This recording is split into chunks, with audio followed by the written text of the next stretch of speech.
Okay, I killed Khotun Khan and finished Ghost of Tsushima. That was before I cracked open a cold one, or three, and sat down to see what was on the DC fandom event. Wonder Woman 1984. The new trailer showed a lot of stuff best left to interpretation until the movie comes out, or leaks out somehow. I don't know which Maxwell Lord Pedro Pascal is supposed to be playing in the 80s, as the modern day Max is supposed to be Maxwell Lord the 4th. So, is this guy supposed to be the second or third? Does he have the modern day Max's telepathic powers also? Steve Trevor's return from the dead is also. How does that happen with a psychic villain? As for Cheetah, yeah, looks good. I'm not complaining. Gal Gadot also looks as stunning as always as Wonder Woman, and I wish this movie had come out already when it was supposed to. Gotham Knights game. Okay, this sounds ambiguous, but it has my attention as Batman has been overdone as a single player game series with all the Arkham and Telltale games. So a Bat Family game with Nightwing, Red Hood, Robin, and Batgirl on co-op is welcome. The plot synopsis also seems to be a middle finger to the CW's Batwoman in showing how to tell a post-Batman story set in Gotham with Batman's legitimate heirs. Especially with Nightwing after we have been stuck with the entire Rick fiasco for the last 2 years in the comics front. Yeah, it's great to see the family together and the Court of Owls apparently as the main bad guys. The Flash. Okay, I think this image counts as the confirmation that the talks with Michael Keaton went through successfully. Imagine how embarrassing this would be if he refused to reprise his role after this reveal. And he is going to be coming back as Batman. And he will be the one to help Ezra Miller's Flash in making his new suit. Yeah, I wasn't a fan of the original suit from Justice League either, but I understood why it looked the way it did as he had built it alone by himself. So having help building this new one is a good excuse on where the improvements are coming from. There wasn't much else to say about this movie that I haven't already said in my last video in my missing half of Flashpoint video. The Suicide Squad. No trailer, just the behind the scenes featured with the reveals of who everyone is going to be playing. Until the Ayer cut gets released, this will be the supervillain movie of all time. The costumes for every member of the squad look better in comic book accuracy, and that tells me that this is going to be a different movie in tone from what the 2016 movie was originally supposed to be before it got altered. James Gunn seems to have taken what worked in that version of the movie and put them into this one, as he didn't recast anyone and every new actor is playing a new character. Here's to wait for the actual first trailer to agree with me or prove me wrong. Shazam 2. Okay, they talked about a bunch of stuff, had Sinbad show up to joke about his old movie, and revealed the subtitle for the sequel. Shazam! Fury of the Gods. Personally, I was expecting it to be Monster Society of Evil based on the ending of the first movie.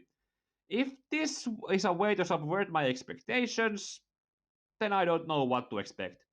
My original assumption was that the second movie would have been about Mr. Mind, and the third movie in the trilogy would have been about the guy I'm going to talk about next, Black Adam. How long has Dwayne Johnson been telling DC and Warner Bros. To not let anyone else play Black Adam until he says so? Most of this was just The Rock answering fan questions and showing concept art like with the Flash movie. The reveals we got are that this movie will be set first 5,000 years ago when he was a slave who was given powers, and also set in some kind of present with four so far confirmed members of the Justice Society. Hawkman, Dr. Fate, Atom Smasher, and Cyclone. Those last two are legacy characters like Stargirl and the Infinity Inc. So it can't be the golden age of 1940s JSA. The Batman. Okay, let's first ignore the circumstances that led to this movie being made and focus on the trailer. My short and dynamic view of this trailer is that it does have the film noir kind of feeling that Matt Reeves said he would be making. I assume that the movie will be taking place in Batman's second year in crime fighting, with the GCPD having begun to try have a working relationship with him, as shown with the shot of Batman being in the crime scene with the police. The plot also seems to be focused on Gotham's criminals reacting to Batman's new presence, and some new serial killer leaving their victims addressed to Batman. It's probably Paul Dino's Riddler. Robert Pattinson also seems to be a serviceable choice to play this Year 2 Batman in his experienced control and discipline with violence, as well as already showing how much of a toll being Batman has put on his Bruce Wayne. Zoe Kravitz also had a second or two showing her Catwoman as just a basic cat burglar. As this movie is still in production and not finished filming, this little was apparently enough to show what the movie is about and pique any Batman fan's interest, but it's probably for the best to just wait for it to be done filming with more trailers. Zack Snyder's Justice League. Oh boy, this has been a long time coming. I was following the production online back in 2016 when Zack Snyder and co were filming this movie, but it took some time after 2017's release for me to realize that almost everything Snyder had filmed was cut out and replaced with Joss Whedon's reshoots that no one asked for when he took over after Snyder left to mourn for his daughter's suicide. I remember almost nothing back from 2018 except work, school, and work, and the things related to those three. So when I came back to my senses in 2019, hashtag release the Snyder Cut was in a full swing that I could only follow from a side. Uxas, the young dark side, is. I'm not going to go monkey see, monkey do and complain about the CGI. This is an artistic choice and there is a chance it could look worse. All CGI models look bad or strange or unusual when you first see them, but we should get used to them as time goes by. For the musical choice of the trailer, I can assume and not jump to conclusions that it serves multiple reasons being here to set the proper tone after Superman died in Batman v Superman, and as a meta instrument to symbolize how the movie first came out without Snyder and is now coming out with Snyder. Basically, the trailer shows a whole lot of scenes and dialogue that were not in the 2017 version of Justice League, as well as some new different perspectives of scenes that were in it. Like Wonder Woman personally finding the Arrow message from the Amazons instead of seeing it on TV.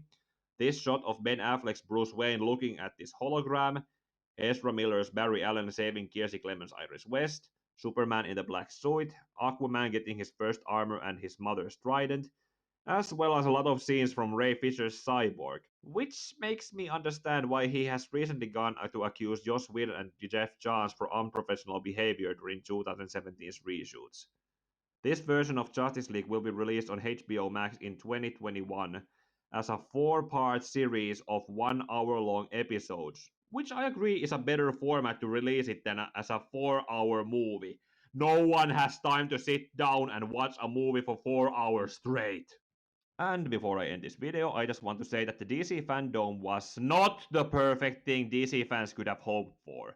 When I went online to try and see what was on it, I had to do a lot of googling on the DC fandom name variants before I got there, and when I did, I only got to see Wonder Woman 1984 event, Gotham Knights part, the Suicide Squad part, and they started talking about something that had next to nothing to do about comics, movies, shows, games, or animations that are best left unsaid. Also, as I mentioned at the beginning of this video, I had opened up a cold one or three and was a bit out of it by then, so I went to sleep after that. Meaning that everything I spoke about in this video has just been what I cherry picked out of what was online when I woke up. I'm going to spend the next week doing research on my next big video that I have been talking about doing since my Gotham High video. Like, comment, share, and subscribe, and may your heart be your guiding key.